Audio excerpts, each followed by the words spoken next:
thought I snapped my arm, Wow. and I thought, "Oh my God, I broke my arm." It was like my whole stomach drops out. I feel like throwing up. I'm like, Yeah. "Mom, I just want my mom right now, you know?"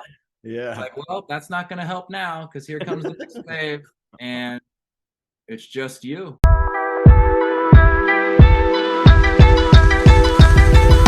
Hello, everybody. Welcome to the Breakthrough Code Show. I am excited to have a really interesting and amazing young man. I call him a young man because he's quite a bit younger than me. Actually, I don't even know quite are you 30? You're in your 30s still, right? 37 at this point. 37 years old. Yeah.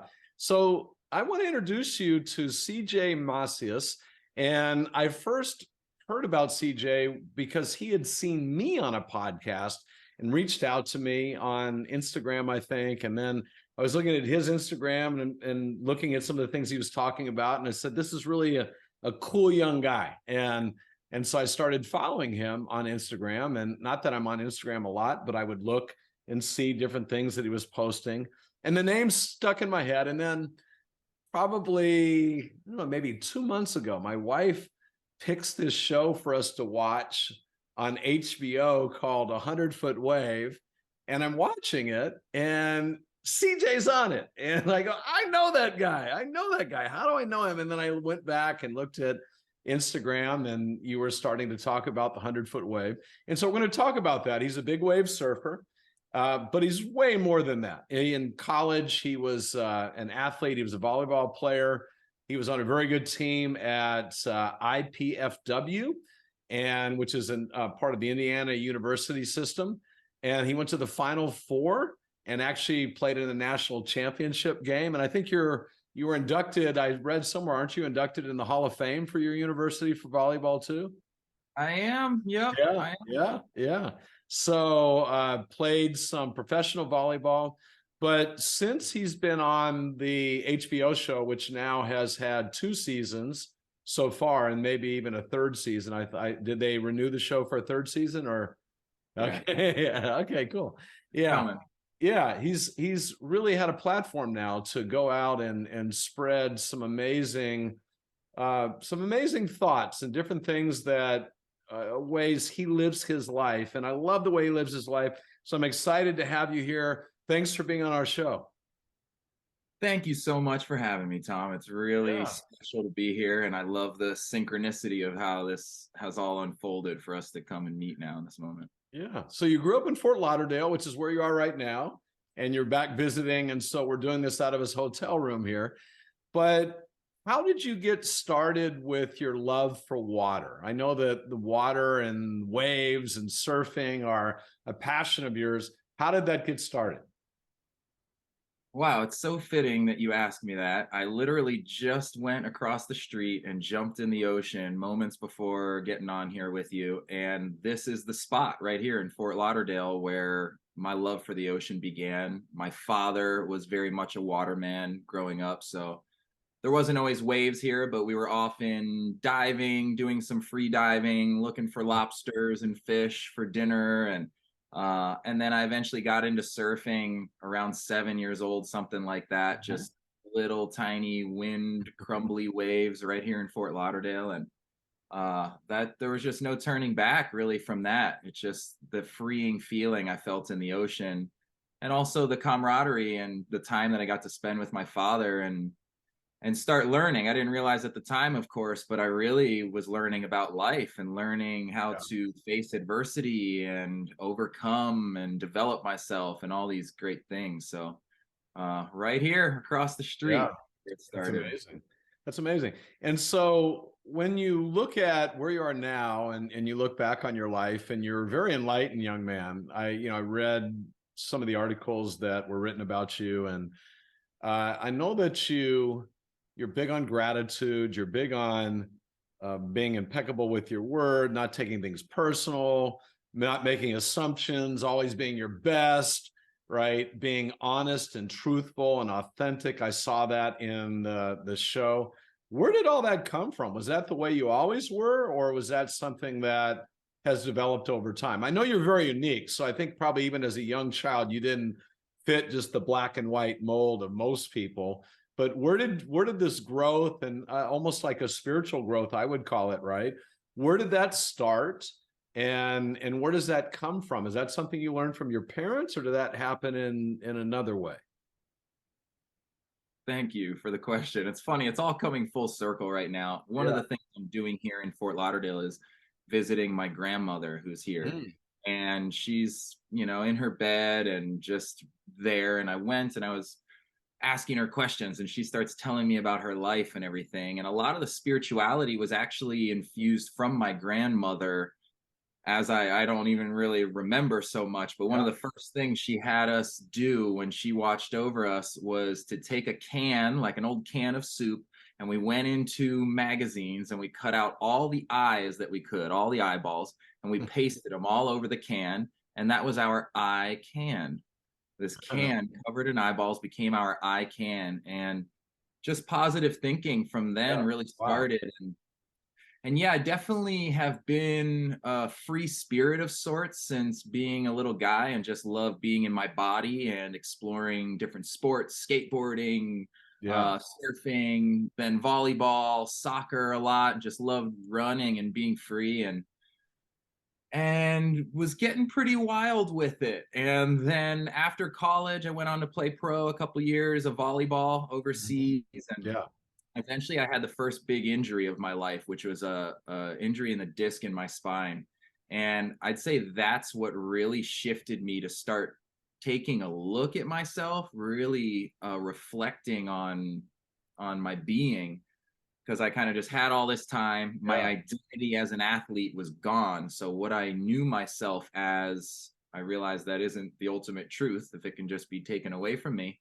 Right. And started getting into reading a little bit. You mentioned some of the Four Agreements. I'm a big Yeah. fan of the Yeah. simplicity of some of that ancient wisdom of storytelling. I Mhm. got into a little bit of Ernest Holmes, Science of Sure. Mind stuff, Yeah. and really seeing the power of the mind. And that started to awaken me to how I've kind of been operating most of my life, Yeah. uh, but really to embrace the control that I seem to be able to have over it, of being able to regulate my mind and choose my Mhm. thoughts, and Yeah. eventually or choose reality. Yeah, that's beautiful. Science of the mind is such a great concept because Ernest Holmes, who was somebody that, I don't know, he passed away probably in the 50s, but was somebody that didn't just embrace positive thinking. He said, let's prove it. Let's apply science to it. Can we think in a certain way? And of course, act in a certain way too, that's in a coherence with the way you're thinking. And can we produce results that would not have happened had we not thought that way, or had we not thought and acted that way? And I remember reading his work many years ago, and that's really what my book, The Breakthrough Code, is all about. Like it's harder to measure it scientifically because there's so many thoughts that we're having that you can't measure all those thoughts inside your head. But I've found, just like you, that by thinking certain ways, by literally taking control of our mind, my mind, which most people don't have control of their mind is controlling them. It's like going one way, then going the other way. It's wishy-washy. And it's not easy to take control of your mind, but it is something we can do. And when we do that, it's fun. Like you can start creating things, and they don't always happen the way that you think they will. Like they happen in ways that are unexpected. But hey, wait a minute, that happened? Yeah, look at that. That is so cool. What are some instances in your life where you started to see that happening more and more, and then you got, hey, this is something I should continue to do? Are there any stories or instances that you can tell us about? Hmm. One of the big moments that actually popped up in season Yeah. two that I shared about was this wave that I caught at Pipeline in Yeah. Hawaii, on the North Yeah. Shore. And honestly, as a kid growing up surfing here in South Florida, I did dream. I was going to say I never dreamed, but I dreamed of being in Hawaii and getting to surf waves there. Yeah. And I also kind of never thought that it would happen. It just seemed like this far off dream. Mhm. And one thing, leads to another. My sister ends up marrying Garrett, and they get space out there, and I go start spending time in Hawaii. And it was funny, the day that I went to Surf Pipeline, I wasn't into it. And Garrett was like pressing me, as we see in the show happens a lot. And he comes in, we were watching him. He rides a wave in. He's like, come on, we got to go out. He's like, it's perfect for you. You can roll in from the second reef, from the third reef, which means it's huge outside. And I'm like, I don't think so, and this just like kind of pressure from him, but also coming from within. I believe it's all coming from Yeah. within if we're Yeah. experiencing it from without. And I just realized, oh wow, this is a moment. Like, come on, just do this. Yes. Yeah. Yeah. And I paddled out with him, and I had a whole story of my mind and being out there and being terrified and like, Yeah. what am I doing out here? I have no reason to be out here. And then starting to see all these big time big names that I know from being a little kid, and I'm out there sitting right next to them in my board. And it was when I realized I needed to get out of that pack, and I paddled up deep and out up the beach, and had a whole nother jam of like going for a wave, missing it, this and that. And then I finally centered myself, said, all right, just breathe, just be in this moment. And it was shortly after that, this wave appears, and I knew, okay, this is my wave. And I start paddling for it. And the moment when I was about to stand up, I remember reflecting, like, oh my God, is this really about to happen? I'm about to stand up on this wave at Pipeline on the North Shore of Oahu. And then I dropped in, and it got even more like, as the wave built up, and it was the moment when the tube was going to happen and the Yeah. bed Yeah. was flowing over, I could just feel like, just enjoy this. Yeah. The whole dream, the image of this wave that I had dreamed up so many times just flashed into me into that moment. And it was like, you're in the perfect spot. Just enjoy this moment. And wow, it really plugged in how much I had fed this dream in my mind with strong emotion, Yeah. right? And boom, there it is happening in the moment. And me needing to snap back into it, like, okay, stay on the board, like Yeah. live it. Yeah. That's one of the most You significant, you I would lived a say. lifetime in that one wave, it sounds like. I mean, that's amazing. You Really. felt the fear, you felt maybe not ready, you felt these guys are better than me. All our stuff that comes up, the old stories we need to clean out. And then you paddled a little ways over. And by the way, just for people that don't know, who haven't watched the show, Garrett, his brother-in-law, is a famous big wave surfer from Hawaii, and one of the main characters, your main character in the show, but he's one of the main, probably the main character in the show. And so yeah, but who would have thought my sister's going to marry that guy? I'm going to move over there. I'm going to surf that way. Not the way you expected it. Even as a kid, you probably didn't expect it that way. And that's the beautiful thing about life. When we plant the seed and we nurture it, get out of the way, right? Just let it surprise you. That's the beauty of life. Like, if it were too predictable, it'd be boring, right? This is a better way. If you would have gone out there and just like, oh yeah, I'm ready, blah, you have great wave, that would have been kind of, I mean, it would have been cool, but not as cool as the story you got now. Wow, totally. I'm so appreciating that reflection, because it's happened many times too. And as we Yeah. see later, even in the story, that seems to be with me all the time, even to this moment of doubt, honestly, of like Mhm. doubting myself or feeling like I'm not worthy to be in this certain position. Yeah. And I never condone like kind of negative thinking like that. Yeah. And also in this way, it's allowed a humility to stay present Yeah. that is open to the surprise of how it can happen, of like, I couldn't paint it up. I think that's a really key point that you're bringing up, of it doesn't happen like we think it's going to, and to allow the surprise to be in a state of awe and amazement at what's happening, to allow that childlike power, I think, is a huge point in being able to Yeah. allow these moments to happen. Because if we think we know and are trying to control it, any Yeah. forcing it is gonna knock us off the board. Yeah. I was thinking this morning, just as I woke up, uh, I've got a formula in the breakthrough code of how to create, right? But I think we're here to do two things. We're here to create and we're here to experience. And if you're always just creating, you're not experiencing. And I think you figured that out, right? Like I create, but then I have to just go and experience and let it unfold. And then I even say, like, don't my first big idea in the breakthrough code is focus on less and then obsess, but not obsess consciously, where you're always just, is it happening? I got to make it happen. I got to make it happen.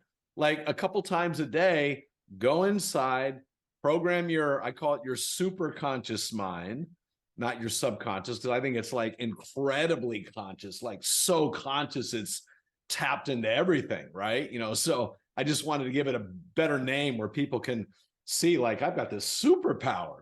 Love it. But program that, which now is working without your conscious mind having to do anything, and let that do the obsession. Let that be the thing working in unseen ways and bringing the right people into your life and the right circumstances and all those things, and really experience. I have to remind myself to do that too, because I'm often just, always like trying to shift reality and, shift and change this thought and change that thought. And that's good. But if you do that too much, you miss out on the experience. And sometimes the experience is pain, right? Sometimes the experience is not pleasant, but just diving into that and feeling it and letting that also be a gift and something you're grateful for. And I think you do that really, really well, from what I've read and the way that you're just willing to be so vulnerable. I think you have mastered that, to a large extent, right? I think that's something you're probably pretty proud of, I think.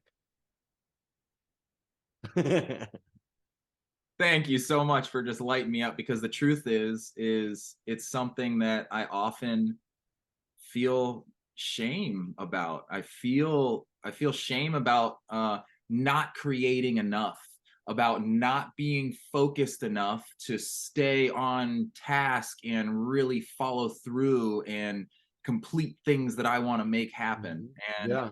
perhaps there is a little imbalance where I could, but you're calling out that superpower, which is to surrender and embrace the Mm-hmm. experience. And it's so true, as you're saying. Oftentimes, I think we get caught up in shifting and shifting, and it's Yeah.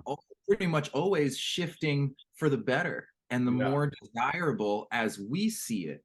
Yeah. And then the truth is, when we go through these traumatic experiences or something that we would never like choose to do consciously, yeah, I want to feel this pain or something, but man, that's the gold. That's the Yeah. stuff that really builds us and let's builds our strength and shows to us, proves to us what we can do and what we can handle. And I think the Right. more that we can sit, this is what you're reflecting that I've mastered. I don't know if I have it mastered, but perhaps I do, to be able to sit in what is and breathe, and most importantly, relax into it, Mhm. not make anything of it. This is, Right. the wisdom of many of the ancients of meditation and Yeah. observation is really just to experience things as they are. Can we drop all the judgment and preconceptions that we have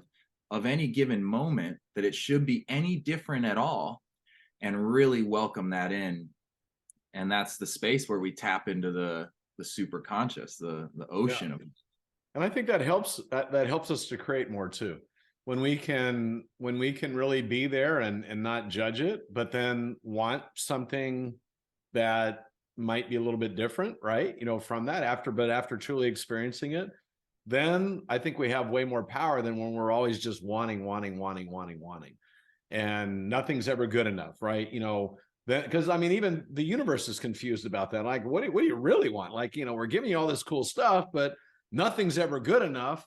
And even like, I think you learned a lot of this potentially, I think, from that experience where if people watch the show 100-foot wave, I mean, it shows you in bed, like not able to move. I think you lost a ton of weight, right? You were in pain pretty much throughout the day. But now, and I've had experiences pretty much like that. I had chronic fatigue and tremendous pain and Lyme and mold and all that kind of stuff, where for 8 months, it really just knocked me out of commission. But I look back at it now and I think, thank God, like that was an amazing time, because I literally couldn't do anything. I couldn't distract myself anymore. I had to be there. I had to, but it just opened me up, and I learned so much. It was something that I'd not had that experience.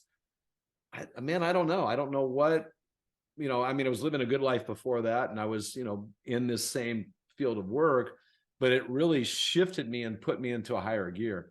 Was that the same for you? Was that experience really the thing that, I mean, life was holding you down, saying, hey, you're going to stay there until you experience this and you start to figure it out? Is that what you felt?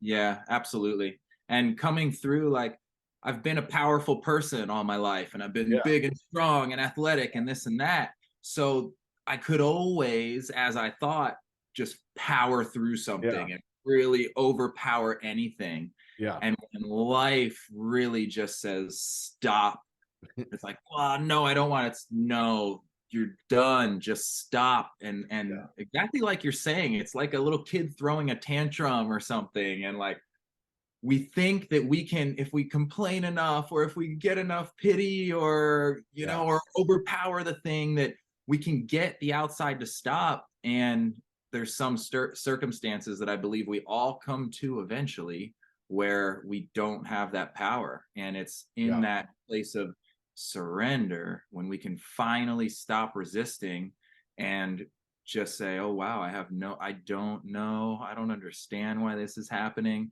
For me, as I started learning about the mind while I was floored from a back injury, I was getting the reflection, you created this. You created it. I'm like, why? Why would I create this? And I couldn't figure it out. And it was just the trying and the effort.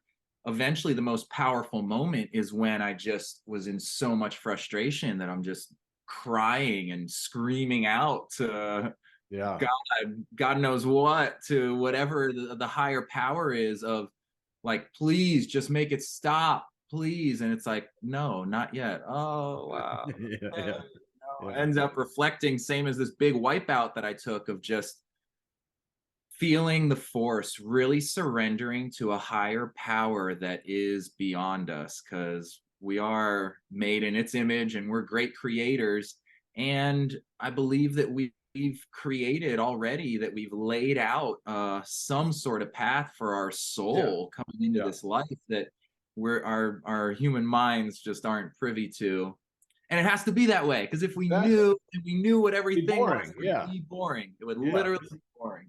That's what I'm saying. Life is to be experienced. It's not to be known every little aspect. I think we have that when we're not in our bodies, right? When we leave our bodies, we're in this perfect way, but we're down here and say we're here to learn, to grow, to experience.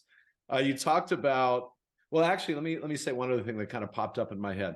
So I think one of the challenges that most people have is they live their life. Now we're taught to be in the present, which is really cool, but they live their life in, like, 1-day increments. And so when they're struggling or in pain, that they can't see anything about how this is ever going to benefit me, right? Or when they do something and, they do maybe what I talk about in the breakthrough code. Okay, I did it. Where's my result? Right? I did everything you said, Tom. Where's my result? I did it for all day. I did it for a full day. And life is an unfolding. It's a beautiful story unfolding. What you do today, the pain you're in today yes, it hurts, right? It doesn't feel good today, but it's unfolding into something that I believe, if you use it, is always making you better, always making you better. The things you do today that are positive may not show up today, but they're making you better, and they unfold, and may unfold 5 years down the road, right? Maybe it's not even tomorrow or next month or within the year, but when you can start to take a more patient approach with life and also start to take a more enlightened view of it, that it's always working in my favor. Like you said, you created it, right? Your situation. When you start to do that, it's easier to get through the stuff that's painful. And you talked about well, let's talk about the big waves. Let's go there, because you talked about you had a big crash. I want to have you enlighten us about that and what you learned from that. But talk to us about this, because for most people, it's something they're never going to do. Like me, I'm never going to do it, right? I mean, it's cool, it's fun to watch, but I'm just never going to go over to Portugal and try and surf a big wave. And I don't have an interest in it, in doing it personally. I love watching people like you, but what is it about going over there and doing that? Like what even got you to go over there and do that? What was the challenge, or because it's dangerous. I mean, people can die doing that, and people have done that. What was it that created the allure for you to go over and surf 60-foot waves? What's the biggest wave you've surfed? Was it 60 feet or bigger than that? I would say bigger than that. Yeah, And okay. pretty much the biggest wave I ever rode was that one that I rode all the way to the bottom of the ocean. And Yeah. it was over 60. We could call it 70 feet probably. Yeah, yeah. Which just for people to imagine, like an average wave we get here in California, which is pretty good surfing in San Diego, is probably 6 feet. 8 feet's considered really big. And then you talk about, like 9 times that size. So that's what CJ was surfing over in Portugal. Yeah. And roughly speaking, 10 feet is about a story on a building. So if Yeah. you could imagine being on the 7th floor of an apartment building and looking over the edge of the balcony, that's how high up. And going down that. Yeah. And the way that in order to ride these waves, you got to match the speed of them. That's where the whole development of towing in on a ski rope behind a jet ski came from, is that Yeah. it's pretty impossible to some degree, and even those limits are being pushed now, of paddling into a wave. So with tow surfing, it's actually easier. Like if you want it and you have the capacity to be on the rope, you can get into a wave and ride a big wave. So it's this tricky realm where the technology and the jet ski can actually get our human bodies into situations that normally we wouldn't be able to get in. Yeah. Yeah, the way it went down for me, I actually was playing overseas in Spain, and when my sister and Garrett got together and the whole watched the story, 100-foot Yeah. wave, and they told the story, but they were literally exploring this wave, this break of Nazare that's unlike anything in the world. And Mhm. I was able to go over for a couple days, and Garrett kind of gave me my first initiation into maybe 20-foot waves at the Yeah. most. That was the biggest I had ever ridden at that time, and it was Right. it was within my capabilities, and Yeah. with the flotation and everything, it was like safe enough. Yeah. So, like anything, I kind of worked my way into it, and like anything, especially with extreme athletes, it's like, oh, how much more can I go? Can I go faster? Can I ride a bigger one? Can I get deeper, closer to the danger zone, to the tube of the wave? Like the name of the game becomes how close can we get to the energy source? How Mhm. much energy can we feel? How much power, raw power of nature can I feel and still make it out and Yeah. still live to tell about it? Yeah.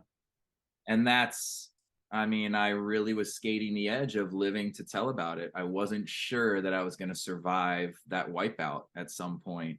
Yeah. So And talk about the wipeout. So what happened?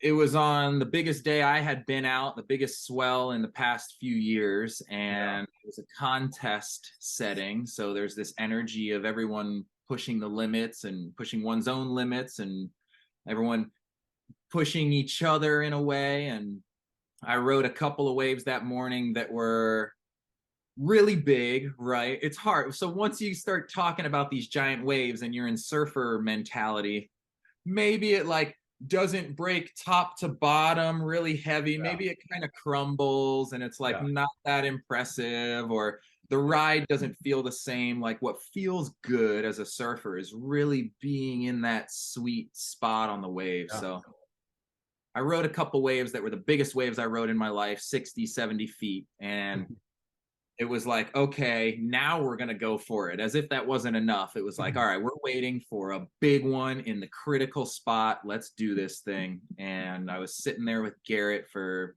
must have been 30 minutes at least, sitting in the water, breathing, doing all the things. The importance of regulating the breath leading up to the moment of catching the wave is crucial, because once you get up on the rope, your heart starts going. It's hard to control your nervous system. Yeah. Breathing. This wave pops up, similar to the pipeline story. It pops up. Garrett and I look at each other. He's like, "You want it?" "Yup, let's do it." We're up. Before I know it, I'm up on the rope, getting my speed, letting go, and I'm starting to find this wave as it's combining with another sideways wave. This is one of the like magical effects of Nazare. There is, it combines waves and does what's called a double up. So I'm finding my place, and I'm really dancing on the edge of like slowing myself down to be close to the impact zone of the wave, and it doubles up and it starts to pull me up, slow me down, click, click, click, like a roller coaster, until the moment when I go from 0 to free falling, from a 7-story building, just like the elevator dropping out. And that first initial drop was so intense, so fast. Immediately, I'm going faster than I've ever gone on a surfboard, 60 miles an hour at least, I'd say. Wow. I'm leaning back. I'm surfing in a way that I never have. I've never been so low with like my hands out, trying to have my wings out so they're touching so I can balance. Yeah. And I'm just flying down this thing. Every another half second I make it, I'm just blown away. I can't believe that I'm still on the board. And I'm like, all right, still making it, still making it. Like, just don't fall here. You got to keep going. And I finally get to the bottom of this thing. I see the shadow come over me. That means the whitewash is going to break, hopefully behind me. Yeah. I think, all right, hold on. This is the moment. You've got to make it through this moment. If you make it through this moment, you might be able to make a turn and get out away from this wave. The thing swallows me. It all goes black, white. I'm in the foam. Now in hindsight, in the footage, it literally just like broke on top of me. I don't know how I made it in the foam. I'm like getting bounced around the foam, and it launches me back out onto flat water. And all of a sudden I can see the light again coming out from the foam. And in that moment, I think, oh my God, I made it. Now's the time to like do my turn and get out away from it.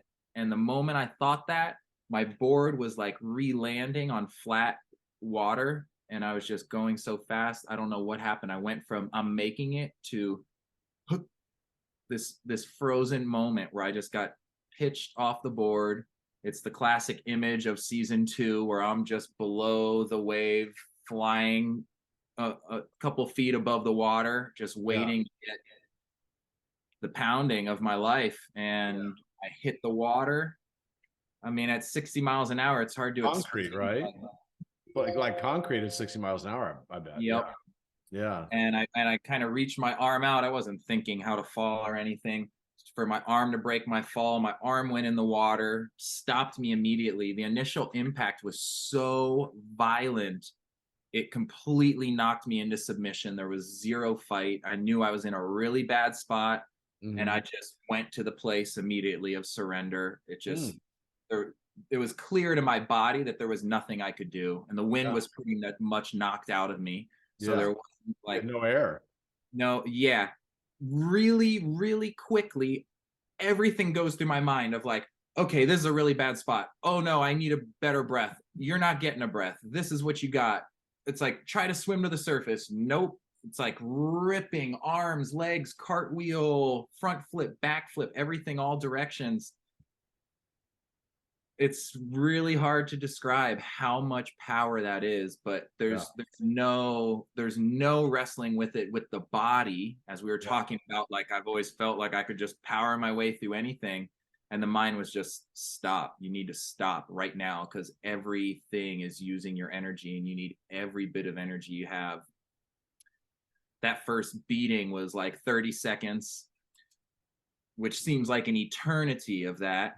And then finally it goes still. And now I'm deep in pressurized water. So I feel my ears pressurized. Once the wave goes still, I just hear bing. Yeah. Just in that space. I didn't know which way was up. Luckily, my inflation vest went off, floated me up to the surface. It was when I tried to swim that I realized something was wrong with my arm. Finally come up to the surface, the next one's right on top of me, and it just drills me, and I get half a breath, and I'm back in the same situation. And then it goes and goes. They ended up losing me. I got lost for 5 minutes. So those next waves, I fell on this massive wave. It was the first wave of the set. The next 2 waves that I also got drilled by were world record contenders. Oh, jeez. Yeah, exactly. So I took a world record beating, really, truly. You should be in the Guinness Book of World Records for that. Like, thank you. I thought I was riding this wave right on into the Guinness Book of World Records. But I was riding it into my world record surrender beatdown. And real juice came when, after that second wave, because the first one hit me so quick, I barely got half a breath. Now I'm pretty close to passing out. I start thinking, what happens if I pass out? Is my body just going to breathe in water? Will I then drown? I'm like, wow, my arm is really hurting. My spine feels okay. That's a good thing. I'm glad my spine's okay, because I've been not able to walk before. I start thinking of my family. Everyone's up on the cliff. I'm like, wow, everyone's probably really worried about me. This is pretty heavy. Yeah. It was after that wave that I come to the surface, look around, don't see anybody. It's just white water as far as I can see. The next massive building of water is coming my way. And I look this way, and my arm is just loose, flopping. I didn't realize it was dislocated at the elbow at the time. I thought I snapped my arm. And I thought, oh my God, I broke my arm. It was like, my whole stomach drops out. I feel like throwing up. I'm like, Mom, I just want my mom right now, you know? Yeah. It's like, well, that's not going to help now, because here comes the next wave, and it's just you. And then that was the next 5 minutes of my life, was coming up, trying to hold on to my arm, like fighting off shock, fighting. I was trying to grab my arm underwater to like protect it once I knew it was broken. Yeah. Was using all that energy, starting to panic, and I had to just give it up. I was like, wow, it's either try to hold on to my arm to protect it from hurting, which isn't going to happen. It hurt so bad, or drown. So eventually I just surrendered, was letting my arm just get ripped around. I'm imagining it in my mind and also feeling it in my body. And luckily I was able to stay conscious, get washed all the way to the beach, and survive. They didn't so you just got washed to the beach. No one came in, or they weren't able to find you to pull you in. Wow. They didn't find me. Our one main rescue guy found me when I was pretty close, maybe 50, 100 yards from the shore at this point, and he came in to get me. And the way that you do the pickup is with the left hand, because when you're driving the jet ski, you need your right hand on the throttle. So he puts his left arm out. I put up my left arm. We lock arms, but this arm doesn't work, so I can't grab on to the sled. Watching that, yeah. Oh my God! So he tried to pick me up, and we failed. We failed the pickup. And how did that feel? What went through your mind when you think, oh, rescue, and then all of a sudden, oh man, that didn't work? Exactly as you can imagine. Oh, thank God! Finally, thank God. Oh, okay. I'm like, wow, how am I gonna do this? I gotta like fling my arm, my whole body up on there. And when it didn't work, it just hurt. And I'm like still trying to grab the ski with this arm, and he's yelling, "Let go," because I'm pulling it down and another wave's coming. And then he had to go off, right? And Because he had to go yeah, off. So it was that moment of like thinking I'm saved and it's yeah, done. Just want it to be over with. yeah, And then, oh no, I let go again, get washed in again. yeah, And then there's a final moment of like washing up on the sand and me standing up thinking, yeah, great. I get to walk out of here. Like I can do it. And I just couldn't even stand up. I'm seeing stars. My yeah, eardrum was busted. I'm in yeah, shock and yeah. everything. And I go to stand up on the sand and start falling backwards, like seeing all the rescue guys running up. It was like slow motion war scene. Yeah. And I just finally gave up one last time and collapsed in the water and then Yeah. washed up. I'm like, wow, I need to get carried out of here. Just stay surrendered. You can't get out of this pain right now. You can't stop this. Yeah. So just experience it. Probably one of the most extreme lessons you can learn. But then you said in the ambulance on the way to the hospital, you were singing or something like that, was it? Like, what was going on in the ambulance? Well, my lady was in the front seat and she's like, you got it, just like keep breathing. All that kept coming back was keep breathing, keep breathing. But then even the breathing became like this control that I had over the experience. And Yeah. I was not supposed to have any control. Yeah. I Huh. was like, oh, I'm screaming. She's like, sing a song. And my first was like, screw you, sing a song. Like, what are Yeah. you talking about? I'm like, yeah, that'll be great. All right, sing Yeah. myself. And I start singing myself a little Yeah. medicine song, a lullaby. Yeah. And just the absurdity of it all, of me Makes you trying to like laugh. Yeah. sing, console myself. And then I'm like, wow, I'm alive. I just dropped down a hotel building of a wave and Yeah. then count like the experience I just went through and lived through it. And then I just started laughing. And then I just started crying. And it was just laughing, crying, Yeah. singing, yelling, just Yeah. letting the emotion Living. Yeah. flow, Living. letting it Yeah. out. Yeah. You were living. That's awesome. Beautiful story. Thanks for sharing that. When you look back at it now, how does it feel? I mean, is it something that you are grateful for? I mean, that had to be, I would think, the scariest thing you've ever done, right? And the interesting thing too, like these other big wave surfers, they've been doing it for years and years and years. You're playing volleyball in Indiana. You're not surfing there, I'm sure. You're playing volleyball over in Spain. Oh, let me go over where my brother-in-law and sister are. And then you kind of practice a little bit. And then next thing you know, you're like surfing like these huge waves. Kind of crazy. Is that your personality? Yes, it is. And I've been very blessed to just have a beautiful body and have a good Yeah. understanding of how it works. Yeah. And due to all my experiences, all the soccer, the hours I put in Yeah. on the skateboard of Yeah. getting that wired, surfing junk waves out here in Florida that like have no clean shape, and Yeah. all the things brought me to the point where I just was able to do that. Yeah. And yeah, super blessed. And also, it got me into trouble. But Yeah. even getting into trouble, because even now, like, here's the arm that is fine, and then Yeah. here's the arm Yeah. that was dislocated. Yeah. Yeah. Doesn't straighten all the way still. Right. So in my mind, that equals the end of a professional volleyball career, which Mhm. is already pretty Mhm. much over Yeah. anyway. Yeah. Um, but there's this part of me that still wants it to be over, and it's Mhm. still not over. So actually, Mhm. it was a year and a half ago, and I've been struggling with it. But in That this was a week, year and a half ago, that wave? yeah, That was only a year and a half ago. Okay. Wow. I thought it was a yeah, few years ago. Wow. yeah. Okay. And it's really interesting because when I think about it, when somebody asks me about it, I get the whole gift of my whole entire life Yeah. served up to me on a platter of the memory of that wave, which is all the feelings I had going into it. Oh, I don't feel worthy of being out here, Yeah. whatever that is. Riding the wave and getting the gift of a lifetime from the ocean of Mhm. getting to do that. The fact that I can do that and made it that far on the wave, Yeah. and then going to a place that I never would have chosen to go on my own, Yeah.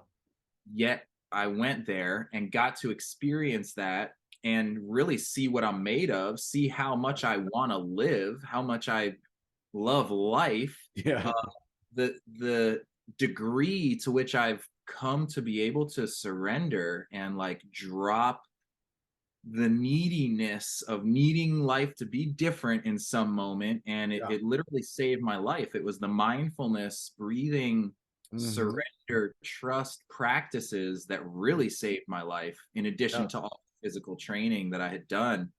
And man, it's the greatest gift ever. And the truth is that I went on the mission of riding the 100-foot wave thinking I would break the record and get a Guinness record and Yeah. get to tell that story Yeah. for humanity, to Yeah. inspire humanity and bring awareness to the water and nature and all these different things. And turns out that the best way to do that was to get this epic wipeout, just Yeah. be humbled to the max Yeah. again. And it's all of it, man. When I think about it, it's my whole life, all the emotions, gratitude, sadness for like hurting my body, for doing that to my body, Hmm. all the things, just all of it. Love, Yeah. fear, the whole entire thing. It's right here in this moment. Yeah.